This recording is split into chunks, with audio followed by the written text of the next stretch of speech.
3 minutes. Okay, so first I'm going to finish what I didn't finish, and it's shameful that Ms. Briscoe isn't here to hear it, because last meeting she claimed, or 2 meetings ago, she claimed that it's a very extensive, detailed process for a student to, claim that they are a transgender. So I'm going to read an excerpt from your policy, determining a student's gender identity. The compliance officer shall accept the student's assertion of gender identity and begin to treat the student consistent with that gender identity, unless district personnel present a credible and supportable basis for believing that that student's assertion is of improper purpose. So what was a credible and supportable basis do you have for me, for sending me that harassing letter? Was it my faith? Was it the fact that I'm a mother?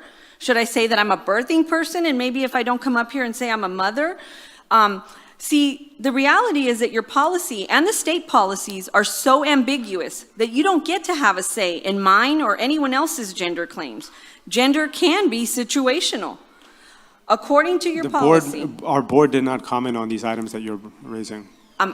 You commented about the situation with the fights. So I'm almost done, and then I'm going to shift to the next topic. You're taking my time. So now here we are telling me that I have no right to use the men's restroom.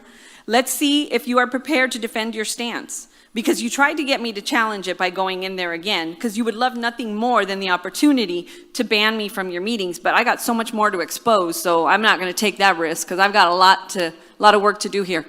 So this is to Dr. Noemi and Mr. Hunt. That meeting wasn't about you. It wasn't about you. Only a narcissist thinks it's about them and controlling the situation and saying it has to be on our terms, on our location. That was about going to that community and saying to them, we hear you. And you couldn't do that. But I guarantee you'll be at the east side. You guys were at the LCAP meetings, the LCAP town halls. Those weren't a problem, but you wouldn't go there and spend that time hearing from that community in Orange Crest that just elected you, Dr. Hernandez, and you won't even make eye contact with me.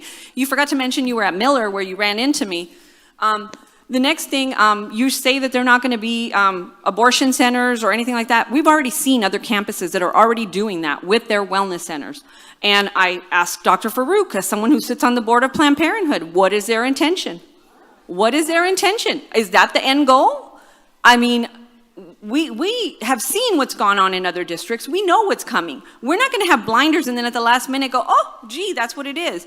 You're actively encouraging our students to attend these wellness centers. You're sending text messages directly to students, encouraging them to visit the wellness centers. Why? They can't consent to any type of psychiatric services, and that's why they're trying to pass legislation to change that. But right now, they currently cannot consent.